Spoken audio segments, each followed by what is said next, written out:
Chapter 16. Breaking Communication. Parting is such sweet sorrow. In chess, of course, we can have one piece that defends another, and we've already seen that we can chase the defender away, or try and exchange the defender so that the defended piece becomes an undefended piece that we can take. But when these methods of gentle persuasion fail, another effective device is still available, and this is to interpose a piece, or force the enemy to do so, which interferes with the flow of force leading from the piece under attack to its protector. The life-giving current is shut off, and the threatened piece is stranded and left to its fate.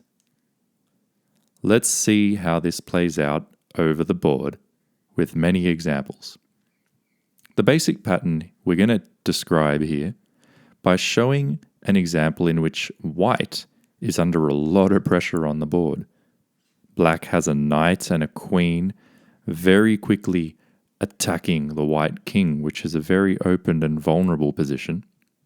One of the main defenders of the white position right now is in fact the white queen that guards the h3 square. But black can play a move that breaks the communication between the queen and the h3 square, and that move is rook to d3. Rook d3 attacks the queen, and if the queen takes the rook, then the knight will be able to recapture the queen, and black will be winning material. If instead white captures with the bishop, then white has interposed one of their own pieces in such a way that it breaks the communication between the queen and the vital h3 square. And this would allow queen takes h3, check, forcing the king to g1, and allowing queen to g2 with checkmate. That's the basic pattern of breaking communication. Let's see how else it can apply.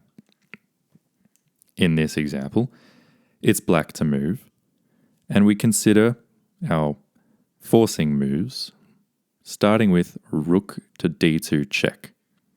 This king cannot move forward because of the beautiful work done by the knight on c5.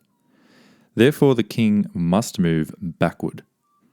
And when it does, the communication between the rook and the knight is lost, thereby allowing us to play bishop takes knight. Thank you for that. In this example, it's black's turn to move, and black thinks that they're going to win a pawn. They see that they've got all this power, the rook and the queen and a pawn, all attacking this f4 pawn. And so black decides to go ahead and take the pawn. White recaptures, and black now makes the mistake of capturing the pawn extra.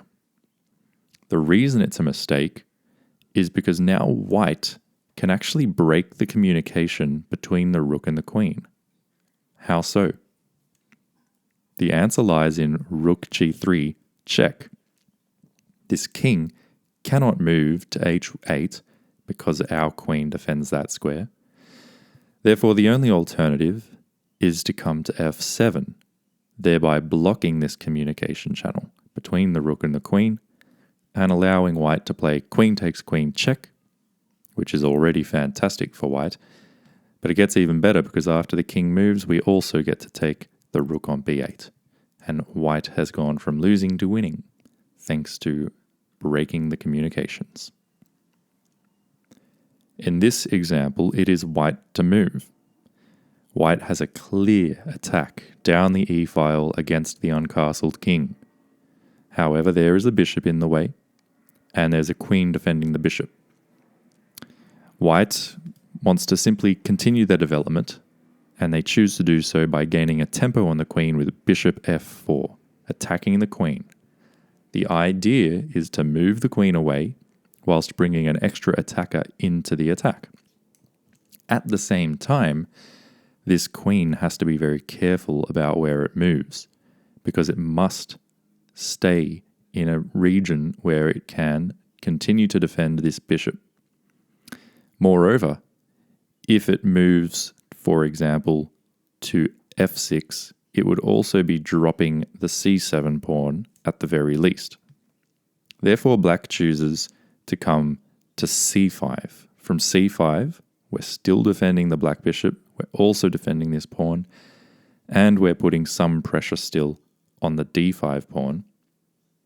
The question now is, how does white proceed? And the answer lies in, again, focusing on this particular bishop, where we have all of this pressure down the e-file.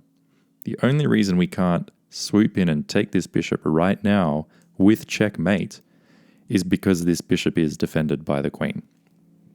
So, what can we do? We can no longer drive off this queen, but we can break the communication between it and the bishop by playing d6. Now, if the queen recaptures, we can take with our bishop, and we've won a lot of material. If instead the pawn recaptures, the communication has successfully been broken, and we can deliver the checkmate. In this example, it's black to move. And what we can see here is that this bishop is under attack from our rook. And we can attack that bishop yet again by playing rook d5. And there is a question of where that bishop can actually go. Keep in mind that c4 would not work, because then we have b5 attacking the queen and also attacking the bishop. In fact, there's really nowhere else along this diagonal that the bishop can go either. And the only safe square on this diagonal would be e8. But after doing that, we can continue the attack by breaking the communication between the queen and the bishop. We're attacking the queen. We're also attacking the bishop now. And the best move is probably going to be for the bishop to capture the pawn and give itself up, thereby giving us extra material. That concludes this brief chapter on breaking communication. We continue to add many different techniques into our armamentarium. In the next chapter, we're going to be looking at the surprise move.